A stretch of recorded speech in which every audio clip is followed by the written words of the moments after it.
Subscribe कीजिए बिन Nasir network को और हमारी फैमिली का हिस्सा बनिए।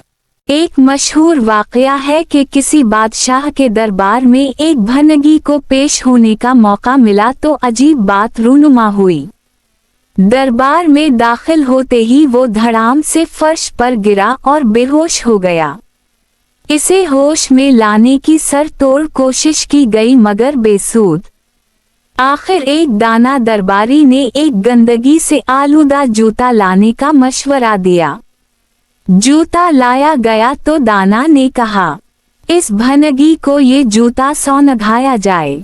बज़ाहिर इस बेसर वावपा दिखाई देने वाले हुक्म पर बादल नखास्ता अमल दरामद किया गया तो ये देखकर दरबारियों की हैरत की इंतहा ना रही कि भनगी आलम बेहोशी को खैर बात कहकर आलम होश में आ गया।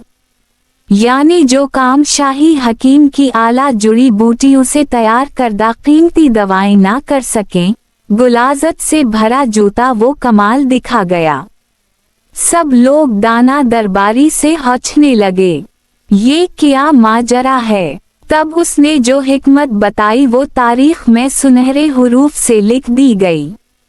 इसने कहा, इस भनगी की उम्र गंदगी और गुलाजत की रफाकत में बसर हुई और अब यकायक उसे शाही दरबार की नफीस खुशबुओं में धकेल दिया गया जिसकी उसको आदत नहीं थी।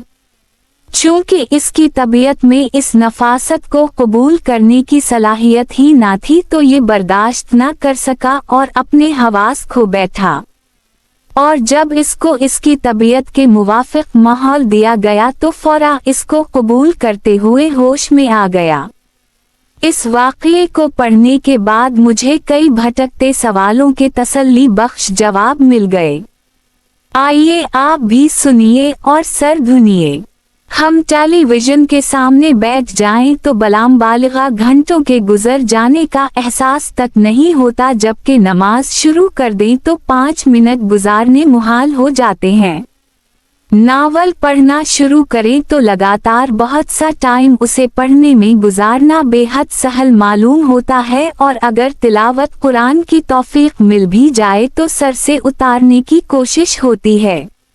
मुहाफिल देनिया में शमूलियत का वक्त नहीं मिलता, जबकि बाजारों में वक्त के गुजरने का पता नहीं चलता। एक तरफ दरबारी और दूसरी तरफ भनगी। हमारा शुमार किस में है?